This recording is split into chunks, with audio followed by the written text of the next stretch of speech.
Párnacsata, palócfelvonulás, borkóstolás és helyi kézműves mesterségek bemutatója. Ezzel várják a látogatót jövő hétvégén Mátraderecskére a Palóc Párna Fesztiválra. Szurdokpüspökiben ugyanígy a jövő hétvégén Liba Fesztivál lesz, plusz kendőkiállítás, helyi népviseleti bemutató, sőt régi mezőgazdasági gépek kiállítása és Liba szépségverseny is lesz, úgyhogy nagy mulatságra készülnek itt is. És ha már ezen események ide csalogatják az utazót, jó, ha tudjuk, hogy létezik egy Palóc út, amelynek állomásait végigjárva megismerkedhetünk a palóc hagyományokkal, megtudhatjuk, honnan jönnek és merre tartanak. Palócföldön Irimiás Alisz kolléganőm járt egy tanulmányúton. A fülnek ismerősen csengő Palóc település, aminek a nevén talán gondolkozni sem kell, Hollókő. De ki gondolta volna, hogy mintegy fél száz településen élnek a palócok. Nógrád, Heves, Borsod, Gömör és a szlovákiai Hont történeti megyék lankái közt apró kincsekkel várják a kíváncsi látogatókat. A Palóc út klaszter segítségével a felfedezésre váró látnivalók száma az utóbbi időben jelentősen bővült. Sirokon zajlik a vár felújítása. Recsk legújabb látványossága pedig az a tájház, ahol a későbbiekben képzési központot is szeretnének létrehozni, hogy ne csak kiállítótérként működjön, hanem a népművészet valóban közel kerülhessen az emberekhez. A Hagyományos Értékek Megőrzéséért Alapítvány elnöke, Báder Miklósné szerint ugyanis a népművészet akkor válik valódi értékké, ha élővé tesszük. A Hagyományos Értékek Megőrzéséért Alapítvány színhelyén vagyunk, a Recski Tájház Palóc Galéria megújult környezetében. Évtizedeken keresztül a Házipari Szövetkezet hímző asszonyai dolgoztak ebben a környezetben, és minthogy úgy tudjuk fenntartani most már a 60 évét köszöntő Házipari Szövetkezetet, amely a népművészeti tevékenységben bizony sajnálatosan az országban egyetlen, aki ezt tovább tudja vinni, hogy bizonyos szakmai feladatokat megosztunk egymás között. A szövetkezet végzi a termelést, az értékesítést, az alapítvány felvállalta az építészeti és tárgyi örökség bemutatását, felújítását, és természetesen nem csak magát az épületet és a tárgyakat, hanem azok elkészítési módját is. Velünk együtt dolgozik a Csillagvirág Népművészeti Egyesület, mesterekkel, népiparművészekkel, Hevesen, Bodonyban, Recsken, Mátraderecskén dolgozó szövőkkel, hímzőkkel, viseletkészítőkkel, és azt gondolom, hogy ez a bizonyos Palócföldre jellemző háromlábú szék teszi lehetővé, hogy nem csak létrehozunk valamit, hanem tovább gondoljuk az életünket.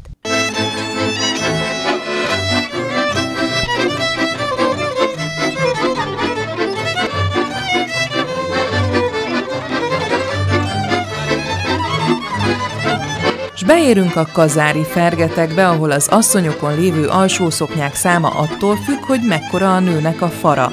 A település polgármestere szerint itt a legdíszesebb a palócviselet. Egy 1900-as évek elején épült lakóházat felújítottak, és Palóc galériát alakítottak ki benne. További 10 parasztházban pedig különböző kiállításokat rendeztek be, melyekről Molnár Katalin polgármestert hallják. Van egy 150 darabos falvédő kiállításunk a Magtárházba, van egy több mint 500 darabból álló vasaló múzeumunk, ami magángyűjtemény egyébként, de van Gyufa címke múzeumunk, most készül átadásra a Hagyományok Portálja, és tájházunk, bányászházunk, kézműves házunk, tehát minden olyan, ami a település értékeit összegyűjti. Az, hogy ezek az értékek felszínre kerültek az itt élő idősebb embereknek, köszönhető, hiszen ők őrizték ezeket az értékeket a szekrényekbe, és egyre több olyan érték kerül elő, ami kiállításra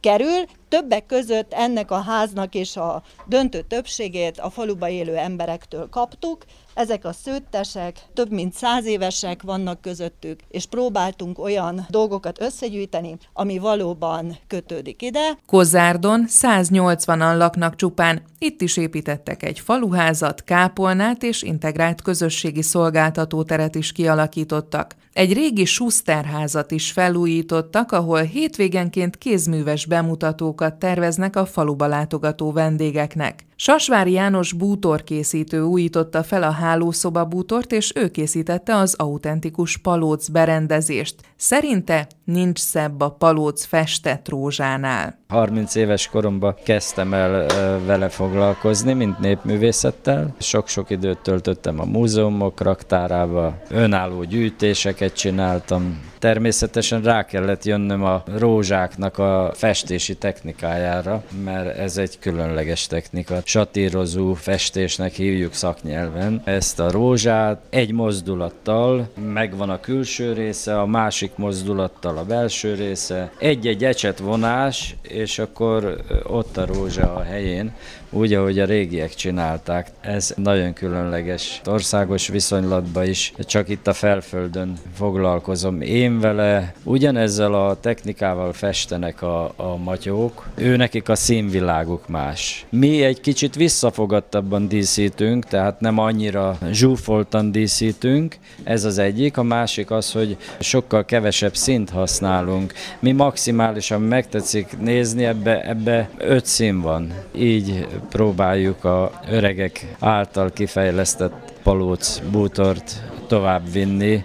A Terényi Palóc Galériában csipkéből készül a napernyő, a gallér, a kendő, a zsebkendő. A Fái Társaság Egyesület által létrehozott galéria a családi örökséget, a Hunnia csipkét szeretné megismertetni a nagy közönséggel. Különleges külföldi darabok is helyet kapnak a galériában, sőt nem csak nézelődni lehet, de ki is lehet próbálni a csipkeverést, akár csipkeverő táborban is pörgethetik az orsókat, míg csipke lesz belőle. Fáiné Tornóczky Judit csipkekészítő oktató meséli el a Hunnia csipke történetét. Fái Aladárné született Edvi Illés Gizella, aki Tolmácson született itt Nógrád megyébe. Ő kislány korában már megtanulta a csipkekészítést, de nagyon el volt keseredve, hogy Magyarországon csak olyan csipkéket készítenek, amit külföldi minták alapján használnak a lányok és az asszonyok. És ő akkor elhatározta, 1906-ban indult a tulipános mozgalom, aminek ugye nemzeti öntudatunk feléledése volt rá jellemző, elhatározta, hogy egy olyan zekét szeretne elkészíteni, ami tel is tele van tulipánnal. Nem csak egy mellényt kellett kialakítson a szálakból, hanem a mellényen belül ugye tulipánokat szeretett volna létrehozni. Na hát ez neki nagyon szépen sikerült, és tovább fejlesztette ezt a technikát, tanulmányozta a sárközi főkötőhímzéseket, a bakonyi pásztorfaragásokat, a szűrhímzések motívumait, és ezekből a mintákból alakult ki egy sajátságosan magyar mintakincsű csipke.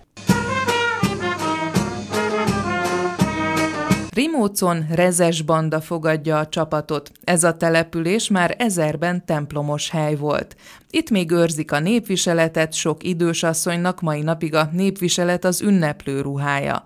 A Palóc út klaszter égisze alatt valósult meg az az országban egyedülálló fékető kiállítás, melyet egy felújított Palóc parasztházban rendeztek be. A Rimóci mellett Palócföld több mint 20 településének több mint 40 főkötője látható a kiállításon. A település további terveiről és hogy miért érdemes elmenni Rimócra, Beszkid Andor polgármestert hallják. A fékető kiállításnak már mostani szomszédjában egy vendégház van kialakítva. Hátránya, hogy a vendégek nem tudnak jól és aktívan pihenni, ezért a szomszédos ingatlant is megvásároltuk. Ez is egy palóc építésű kis tornácos ház, amit korábban nemesudvarnak hívtak.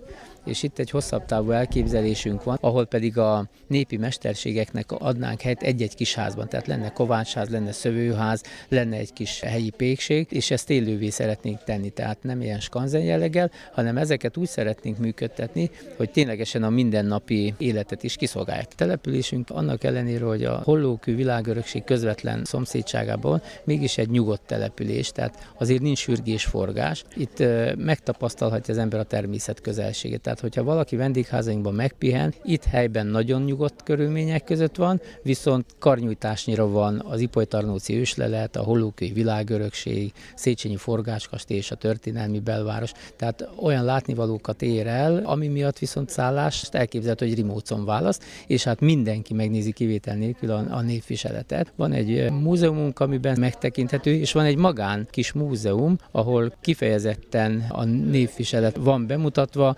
sőt ül a sírig. A szlovákiai Kalondán, a helyi Palóc Múzeumban Böszörményi István nyugalmazott tanár hívja fel a figyelmet a palócértékek sokszínűségére. Népművészetnek inkább azok a látványos elemei, területei élnek, amely mint a zene, a népdal, a folklór, a szokások, esetleg viseletek, szőttesek, vagy a reneszánszukat élő népi mesterségek. Vannak azonban a népi kultúrának olyan, talán nem annyira látványos, de nem kevésbé figyelemre méltó, értékes, tanulságos, ugyanakkor veszélyeztetett, mert kihaló félben lévő területei, mint a népi építészet és lakáskultúra. Erre is érvényes Ipolyi Arnold, Veszterszebányai püspök, művészettörténész, ma is időszerű felhívása. Az én mottóm, meg sokunk mottója, gondolom, őrizzük emlékeinket, gyűjtsük össze töredékeinket, nehogy végleg elvesszenek, és ezáltal üresebb legyen a múlt,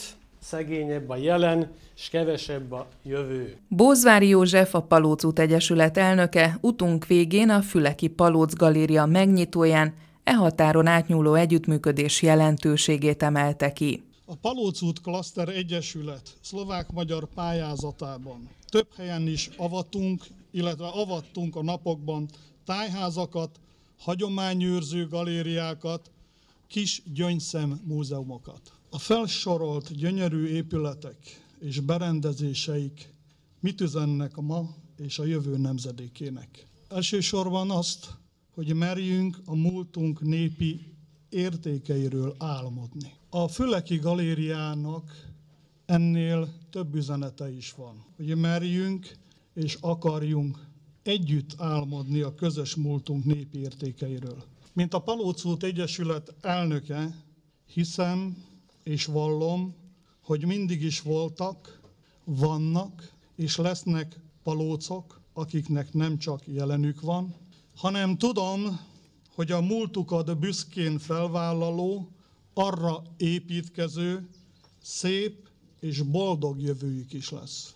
Recsk, Sirok, Kazár, Kozárd, Terény, Rimóc, Kalonda és Fülek csupán néhány azon palóc települések közül, ahol gyönyörködhetünk népviseletükben, népzenéjükben, megismerhetjük és kipróbálhatjuk népi mesterségeiket. Kóstolhatunk hagyományos palócételeket, palóclevest, gancát, pampuskát, kőttest, laskát, mónárkalácsot, túróslepényt, s még ki tudja mi mindent. Ha Palócföldre látogatnak, bizton állíthatom, vendégszeretetből nem szenvednek hiányt. Irimiás Alíz összeállítását hallották a Palóc útról. Kedves hallgatók, a GU magazin ezzel véget ért. Köszönöm figyelmüket és további kellemes rádiózást kívánok. Ola Andreát hallották.